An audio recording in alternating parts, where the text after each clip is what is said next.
है, उसके पास जो भी सामग्रियां डराने धमकानी सब कहीं कहीं गिरी हैं, और दौड़ करके गया है सीधे अपने भय गांव में किसी कुंज में जाकर के बैठ गया, और बस श्वास नहीं आ रही है, सब जगह वही दिखाई दे रहे हैं, श्री राधा वल्लभ, प्राण राधा वल्लभ, जीवन राधा वल्लभ, प्राण हरिवंश, जीवन हरिवंश, यही चल रहा है बस। सोचिए, कभी नाम जप नहीं किया बैठ करके आसन पर नरवाहन ने, कभी यमुना जल जी को उस प्रकार से शुद्ध भाव से आचमन नहीं किया नरवाहन ने, कभी संत जनों का भंडारा किया हो, आचार्य चरणों में प्रणाम किया हो, तीर्थ यात्राएं की हो, वृंदावन की परिक्रमा, कभी नहीं। श्रीधाम वृंदावन में, जिसके लिए शास्त्र कहते हैं कि अन्य क्षेत्रे कृतम पापम पुण्य क्षेत्रे विनश्यति, पुण्य क्षेत्रे कृतम पापम वज्रलेपो भविष्यति। पुण्य क्षेत्र में पाप करने से तो पत्थर की वृंदावन पुण्य क्षेत्र नहीं है, पुण्य क्षेत्र भी अपने पापों को नष्ट करने वृंदावन आते हैं।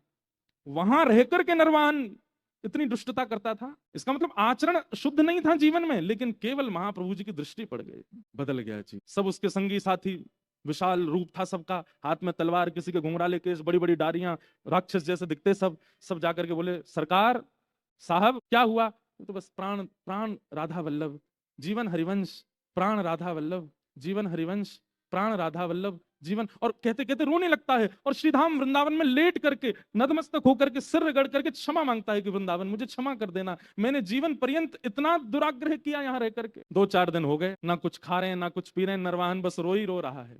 संगी साथियों ने कहा, भैया ये तो बहुत बुरी हालत, देखा तो हमने भी था उनको, हमको तो कुछ नहीं हुआ, ये तो रो रो के बेहाल हो गए। बात यह है कि तुम उनको देख रहे हो या वो तुमको देख रहे हैं, विशेष बात है। 1 लाख आदमी बिहारी जी का दर्शन करते हैं, 1 लाख लोग बिहारी जी का दर्शन करते हैं, पर लाखों में बिहारी जी किसको देखते हैं?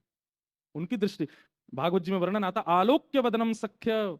जब अर्जुन ऐसी स्थिति में फंस गया कि क्या करूं, तब कहते हैं सब अर्जुन सबकी ओर देख रहा था, लेकिन उस समय ठाकुर जी उसको देख रहे थे, और ठाकुर जी ने जैसे ही अर्जुन को देखा, अर्जुन को तुरंत समझ में आ गया अब मुझको क्या निर्णय लेना है।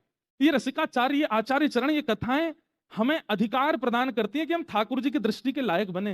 हम तो सब उनको देख ही रहे हैं, तो वो देखें हमको। नरवाहन पर दृष्टि पड़ गई है महाप्रभु जी की, राधा वल्लभ जी की, इसलिए ऐसी स्थिति हो गई। नहीं तो इतने साधन करते हैं हम लोग, फिर भी विकार आता है चित्त में। और नरवाहन सदा अशुद्ध खाया, अशुद्ध रहा, अशुद्ध चरित्र, फिर भी बदल गया। फिर एक बार एक जैन व्यापारी जा रहा था नाव में बैठ करके, उसको उनके लोगों ने लूट लिया, लूट करके जेल में डाल दिया। तब नरवाहन के यहाँ एक माता जी आती थी, उन्होंने उस जैन को रात्रि में कारागृह में देखा, तो वो जैन बोला कि मुझे यहाँ से कैसे भी निकालो, छोटे छोटे बच्चे हैं, बालक हैं। तो नरवाहन की स्थिति तो ऐसी हो गई। लेकिन नरवाहन के जो संगी साथी थे, उन्होंने कि भाई हमें तो पेट चलाना है अपना, क्रूर बना ही दिया था नरवाहन।